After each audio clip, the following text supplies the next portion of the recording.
नमस्कार दोस्तों, यह है ज्ञानधारा चैनल। आइए हम लोग चलते हैं आगे।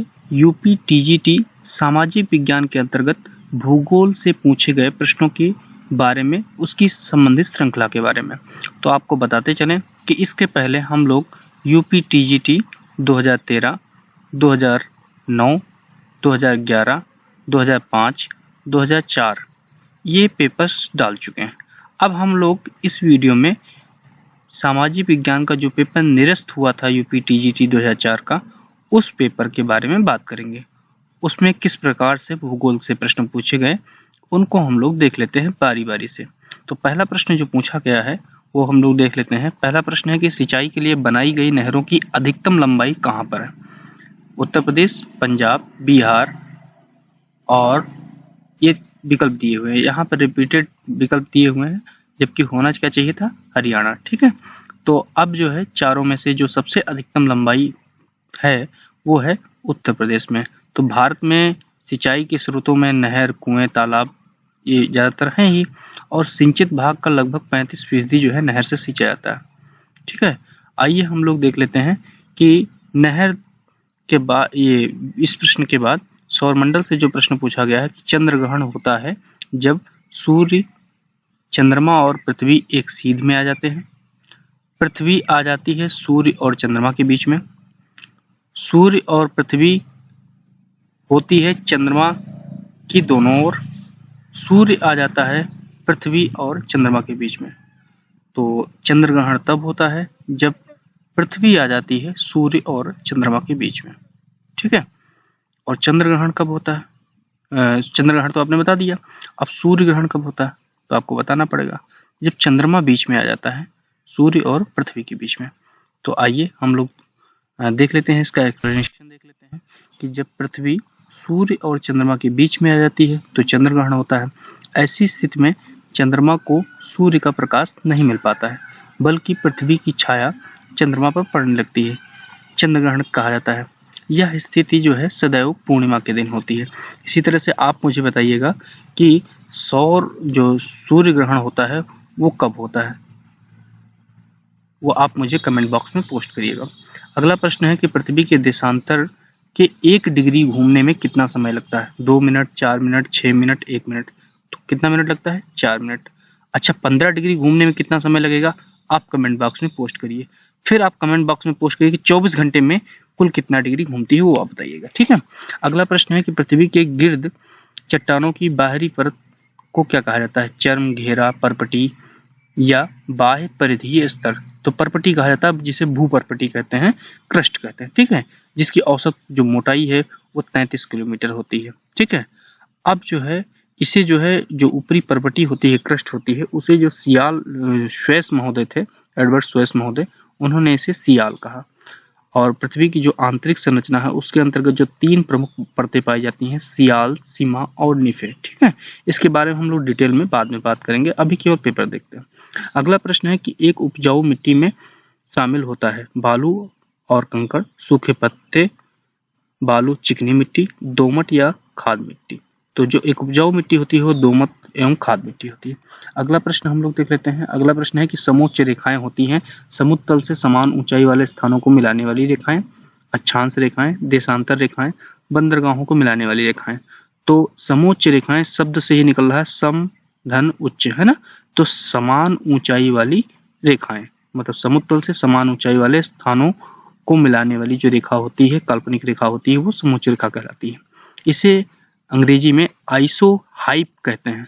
तो आइसोहाइप भी कभी कभी पूछ लिया जाता है, तो वो आप समझ सकते हैं। ठीक है, अगला हम लोग देख लेते हैं कि प्रश्न क्या है कि विश्व की सबसे बड़ी खाड़ी कौन सी है? गल्फ कौन सी है? मैक्सिको की खाड़ी, पर्सियन की खाड़ी, कैम्बे की खाड़ी, हार्मुज की खाड़ी।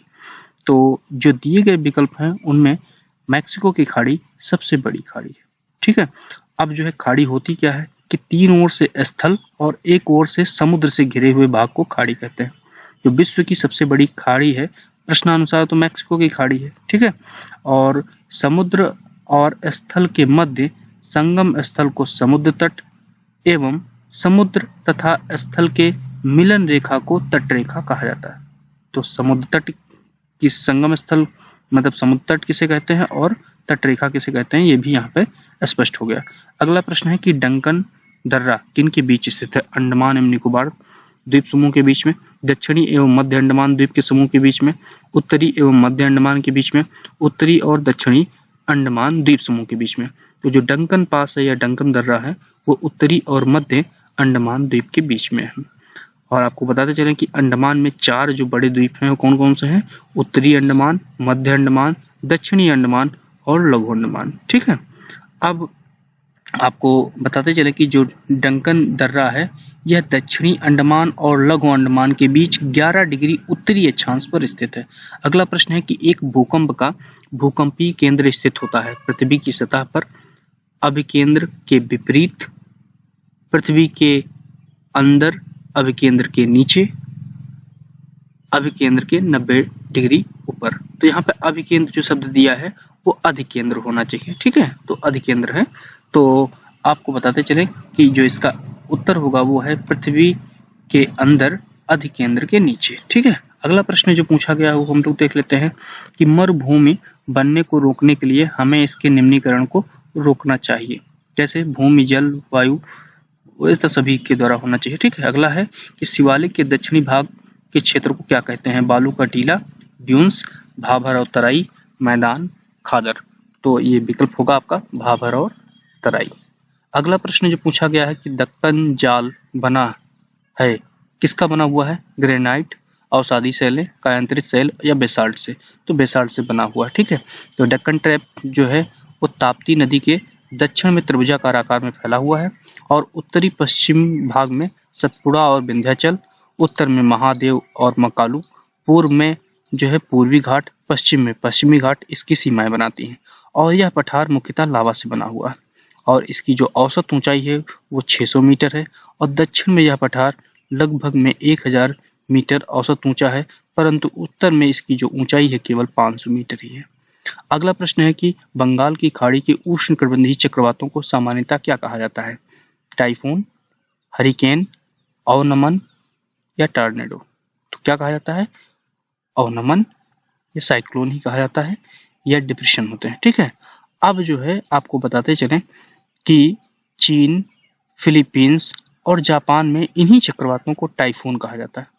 ठीक है, और मैक्सिको की खाड़ी में जो होते हैं वो हरिकेन कहलाते हैं और पूर्वी अमेरिका के जो भाग में हैं उन्हें क्या कहते हैं? टॉर्नेडो कहते हैं। ठीक है, अगला प्रश्न है कि लैटेराइट मिट्टी बनती है किसके कारण?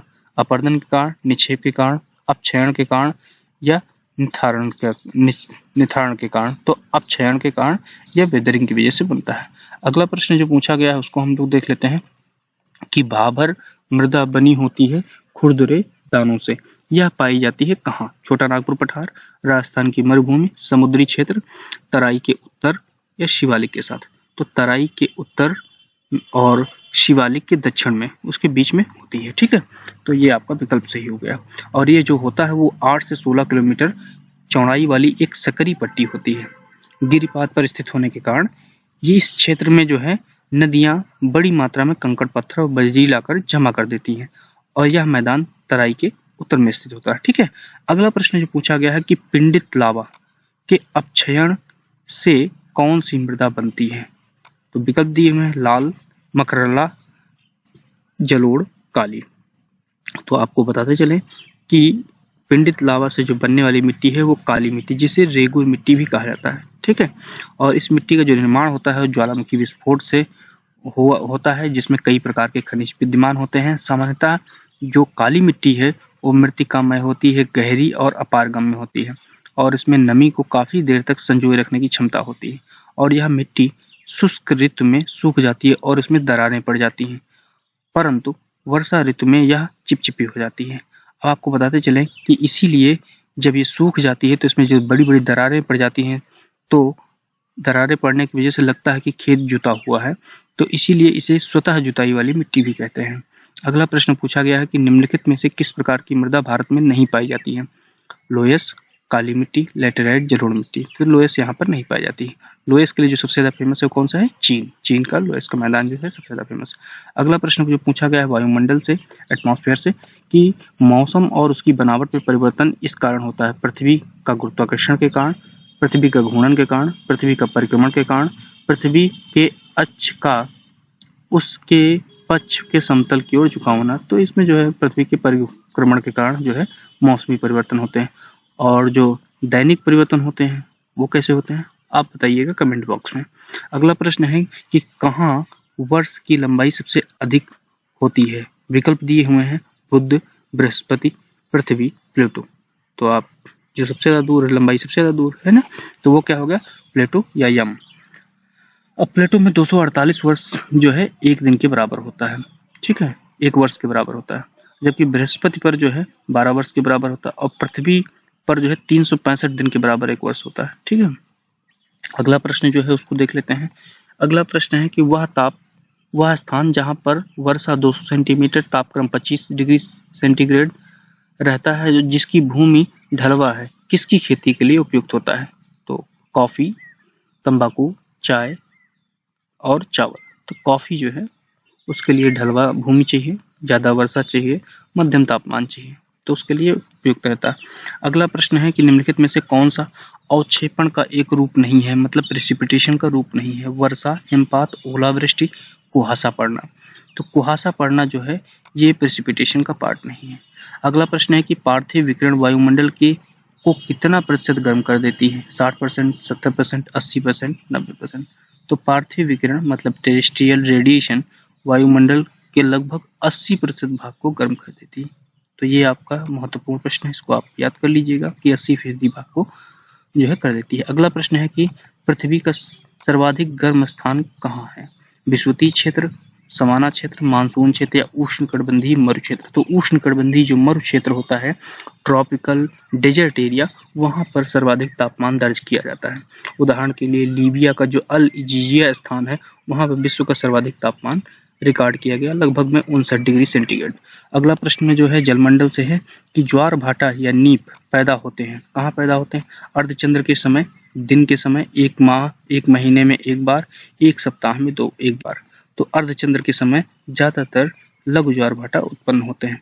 अब हम आपको बताते चलें कि जो है प्रत्येक माह में शुक्ल पक्ष और कृष्ण पक्ष की जो सप्तमी अष्टमी होती है, यानी अर्धचंद्र के समय सूर्य जो है और चंद्रमा और पृथ्वी ये तीनों समकोणीय स्थिति में होते हैं। इसके परिणाम स्वरूप सूर्य और चंद्रमा के ज्वारोत्पादक बल एक दूसरे के विपरीत कार्य करने लगते हैं। परिणामतः सामान्य ज्वार से भी नीचे ज्वार आता है, जिसे लघु ज्वार कहते हैं। और ये जो कितना प्रतिशत आता है, 20% जो है सामान्य ज्वार से कम ज्वार आता है, ठीक है। अगला जो प्रश्न पूछा जाता है उसको देख लेते हैं। तो अगला प्रश्न जो पूछा गया है वो है कि पृथ्वी पर खारे जल और मृदु जल का अनुपात है, कितना है। 9:1, 9.5 अनुपाते 0.5, 9.7 अनुपाते 0.3, 9.8 अनुपाते 0.2। तो आपको मालूम 97% है, तो 9.7 रेशियो 0.3। तो ये आपका सही है, ठीक है। तो अगला प्रश्न हम लोग देख लेते हैं। अगला प्रश्न है निम्नलिखित में से किस नदी को बिहार का शोक कहा जाता है। तो कोसी मालूम है आप लोगों को, और भी विकल्प देख लीजिए कि दामोदर, गंगा और सोन दिए हुए हैं। अगला प्रश्न है कि निम्नलिखित में से कौन सिंधु की एक सहायक नदी नहीं है। तो विकल्प दिए हुए हैं झेलम, चिनाब, सतलज, इंद्रावती। तो इंद्रावती नहीं है। इंद्रावती सहायक जो नदी है किसकी है, वो आप जो है हमें कमेंट बॉक्स में बताइए, ठीक है। अगला प्रश्न हम लोग देख लेते हैं। अगला प्रश्न है कि कौन सी अरब सागर में गिरती है नदी। कावेरी, गोदावरी, कृष्णा, नर्मदा। तो नर्मदा जो है पूर्व से पश्चिम की ओर भ्रंश घाटी में प्रवाहित होती है और सतपुड़ा और बिंद के बीच से होकर प्रवाहित होती है। और इसकी जो कुल लंबाई होती है वो जो है 1310 किलोमीटर है। और इसका जो अपवाह क्षेत्र है वो लगभग में 98,000 वर्ग किलोमीटर है, ठीक है। और ये जो है भेड़ा घाट के पास धुआंधार जलप्रपात बनाती है और ये भड़ौच के पास जाके अरब सागर में गिर जाती है। अगला प्रश्न है कि टैंक सिंचाई पद्धति है इसमें समुद्री मैदान, उत्तरी मैदान, दक्षिणी पठार, पतझड़ी वन। तो टैंक सिंचाई पद्धति होती है किसमें होती है, वो होती है उत्तरी मैदान में।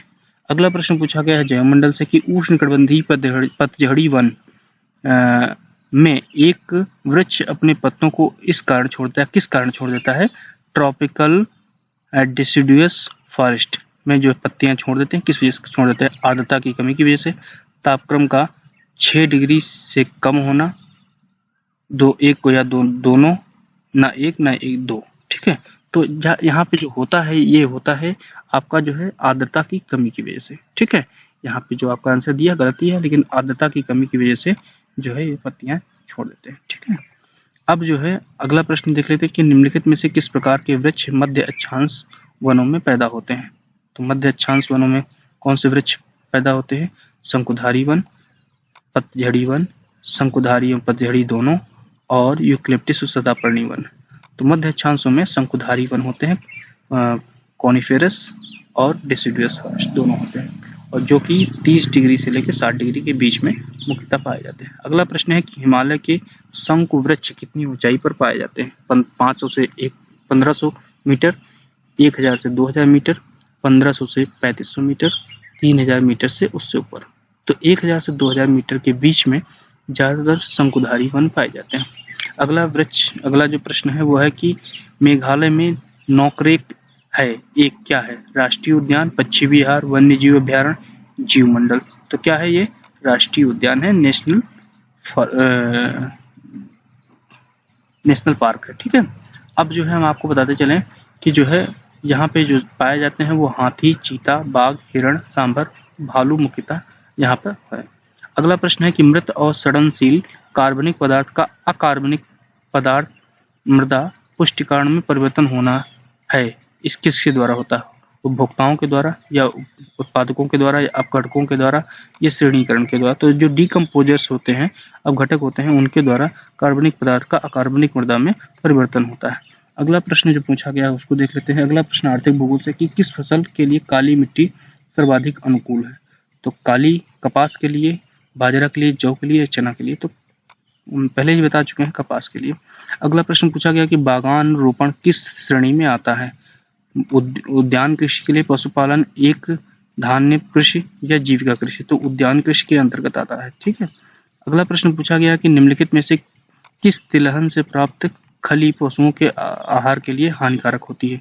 कपास के बीज, अलसी, रेपसीड, अरंडी के बीज। तो कपास के जो बीज होते हैं उनसे जो प्राप्त जो खली होती है वो पशुओं के लिए हानिकारक होती है। अगला प्रश्न है कि टैपिओक और याम उपजाए जाते हैं किस विधि में? झूम कृषि, निर्वाह कृषि, गहन कृषि, या रोपाई कृषि। तो जो होते हैं ये ज़्यादातर गहन कृषि में होते हैं। ठीक है, अगला प्रश्न जो है भारत में मूंगफली का प्रमुख उत्पादक राज्य कौन सा है? ऑप्शन दिए हुए हैं यहाँ पे। महाराष्ट्र, ये आप देखिएगा, महाराष्ट्र, गुजरात, कर्नाटक, आंध्र प्रदेश।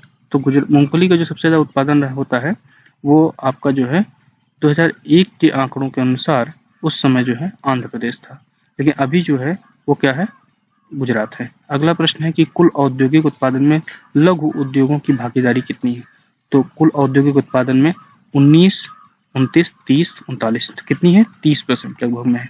अगला प्रश्न जो पूछा गया है कि भारत की सबसे बड़ी समुद्री रेखा वाला राज्य कौन सा है? तो सबसे ज़्यादा जो दिए गए विकल्प हैं उनके अनुसार आंध्र प्रदेश है। वैसे जो सबसे ज़्यादा है वो है अंडमान निकोबार, समझे? और या फिर उसके बाद अगर दूसरे नंबर पे आता है द्वीप समूह, अगर छोड़ दिया जाए तो गुजरात की जो तटरेखा है सबसे ज़्यादा है। ठीक है, और उसके बाद जो है आपका जो है दिया हुआ। ठीक है, तो आंध्र प्रदेश की तटरेखा यहाँ पर दी हुई है। तो अब जो है हम लोग देख लेते हैं अगला प्रश्न कि भारत में किस राज्य में लिंग अनुपात सबसे अधिक उपयुक्त है? तो सबसे उपयुक्त मतलब सबसे अच्छा है। तो विकल्प जो दिए हुए हैं उत्तर प्रदेश, मध्य प्रदेश, पश्चिम बंगाल, केरल। तो केरल में लिंगानुपात हमेशा से सबसे अधिक रहा है। अगला प्रश्न पूछा गया कि भारत के उस द्वीप का नाम बताइए जिसमें सक्रिय ज्वालामुखी स्थित है। तो कौन सा द्वीप समूह है आप बताइएगा? रोस द्वीप, निकोबार, बैरन द्वीप, लक्षद्वीप। तो बैरन द्वीप में एक्टिव ज्वालामुखी है कि नहीं? तो वहाँ पे नरकोंडम और बैरन दो प्रसिद्ध ज्वालामुखियाँ हैं। एक जो है जो बैरन है वो एक्टिव ज्वालामुखी है, एक्टिव वोल्केनो है, और जो नारकंडम है वो डेड वोल्केनो है। ठीक है, अगला प्रश्न है कि सबसे बड़े क्षेत्रफल वाले राज्य का नाम बताइए। तो मध्य प्रदेश, राजस्थान, उत्तर प्रदेश, महाराष्ट्र। तो वहाँ पे आपका जो है राजस्थान हो गया। अगला प्रश्न है कि भारत के शुष्कतम स्थान का नाम बताएं। जयपुर, पुणे, जैसलमेर, बीकानेर। तो सबसे ज़्यादा शुष्कतम इस दिए गए विकल्पों में जैसलमेर, जहाँ पे सबसे कम वर्षा होती है।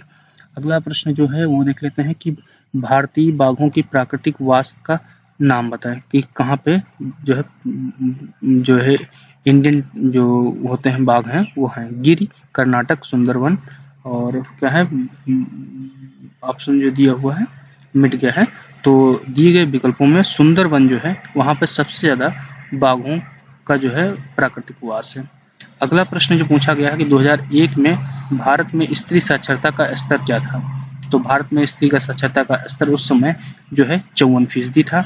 अभी हम आपको बताते चलें कि अगला प्रश्न मैं आपसे पूछ ले रहा हूँ कि 2011 के अनुसार भारत में स्त्री की साक्षरता का स्तर क्या था, वो आप जो है हमें कमेंट बॉक्स में बताइए। आपको मैं बता दे रहा हूँ कि जो 2011 की जनगणना हुई उसमें भारत की जो कुल साक्षरता दर है वो 74.04% है, जिसमें पुरुषों की जो है वो 82.14% है, जबकि महिलाओं कितनी है आप पोस्ट करिएगा कमेंट बॉक्स में। अगला प्रश्न है कि भारत में उत्खात भूमि स्थलाकृति का उदाहरण है कौन सा। गंगा द्रोणी, नर्मदा घाटी, राजस्थान और चंबल घाटी। यहाँ पे चंबा दिया हुआ है लेकिन ये चंबल घाटी। तो चंबल घाटी जो है बैड लैंड टोपोग्राफी के लिए फेमस है। सिंचाई का सबसे बड़ा स्रोत कौन सा है। कुएं, नलकूप, तालाब, नहरें, ऊपरी टंकियां। तो कुएं और नलकूप जो है सिंचाई का सबसे बड़ा साधन है। लगभग 57% जो है इसी के द्वारा सिंचाई की जाती है। अगला प्रश्न है कि भारत में लौह अयस्क का सबसे बड़ा उत्पादक राज्य कौन सा है। मध्य प्रदेश, बिहार, जम्मू कश्मीर, उड़ीसा। तो सबसे ज्यादा लौह अयस्क का उत्पादक कौन सा है, उड़ीसा। ठीक है। अगला प्रश्न जो है हम लोग देख लेते हैं कि हीराकुंड परियोजना एक नदी की धारा को नियंत्रित करने वाली परियोजना है जिसमें वो है। तो कहाँ पे है, किस नदी पे है। कृष्णा, महानदी, ताप्ती, नर्मदा। तो महानदी पे जो है हीराकुंड परियोजना है। ठीक है। अब जो है आपको बताते चले कि जो है ये विश्व की सबसे लंबे बांध वाली परियोजना है जो कि लगभग में 4800 मीटर, लगभग में 4 किलोमीटर और 800 मीटर की लंबाई में बना हुआ। अगला प्रश्न है कि भारत में रेलों के लिए ब्रॉड गेज का प्रतिशत कितना है। ब्रॉड गेज अब बताइए कि 71% है। तो ब्रॉड गेज क्या होते हैं, नैरो गेज क्या होते हैं, मीटर गेज क्या होते हैं, ये आपको याद रखना है। तो आपको बताता चलूँ कि जो ब्रॉड गेज होते हैं उसमें जो पटरियों के बीच की दूरी है वो 1.6 मीटर, मीटर गेज में 1 मीटर और नैरो गेज में 0.69 मीटर, इस तरह से होता है। ठीक है। अगला प्रश्न जो है हम लोग देख लेते हैं कि रानीगंज कोयला क्षेत्र किस राज्य में है। तो सभी लोगों को मालूम है कि पश्चिम बंगाल में। ठीक है। अगला प्रश्न जो है पूछा गया कि निम्नलिखित में से कौन सी पहली जल विद्युत परियोजना, इसके पहले भी पूछा जा चुका है, तो वो है आपकी शिव समुद्रम जल परियोजना। ठीक है। और आपको बताते चले कि 1897 में दार्जिलिंग में भी जल विद्युत संयंत्र लगाया गया था, लेकिन और उसके बाद जो है कर्नाटक और तमिलनाडु राज्य में कावेरी नदी पर उनके संयुक्त प्रयास से शिव समुद्रम नामक स्थान पे 1902 में दूसरा जल विद्युत संयंत्र लगाया गया। तो जो विकल्प दिए जाते हैं उसमें आपको ध्यान रखना है। अगर दार्जिलिंग दिया जाता है तो दार्जिलिंग लगाना है आपको टिक। अगर जो विकल्प दिए गए हैं अगर उसमें शिव समुद्रम है और दार्जिलिंग दोनों है तो दार्जिलिंग पे ही लगाना है। अगर नहीं है दार्जिलिंग तो आपको शिव समुद्रम परियोजना पे लगाना है टिक। अगला प्रश्न जो पूछा गया है कि भारत में पहला तेल का कुआं कहाँ खोदा गया। नहरकटिया, मोहन, बॉम्बे हाई और डिगबोई। तो डिगबोई में खोदा गया था। ठीक है, तेल का कुआं। अगला है कि पनकी तापी विद्युत परियोजना कहाँ पर स्थित है। मध्य प्रदेश, उत्तर प्रदेश, बिहार और महाराष्ट्र। कहाँ पे है, उत्तर प्रदेश में, जो कि पनकी है। और उत्तर प्रदेश के और जो जल विद्युत जो तापी विद्युत केंद्र है वो हरदुआगंज, पनकी, टांडा इत्यादि हैं। ठीक है। और जबकि कोरबा जो है वो तापी विद्युत केंद्र है कहाँ पे, छत्तीसगढ़ में है। अगला प्रश्न पूछा गया कि भारत में सबसे बड़ा शिपयार्ड कहाँ पे है। मुंबई, कोलकाता, कोचीन, विशाखापट्टनम। तो मुंबई में है।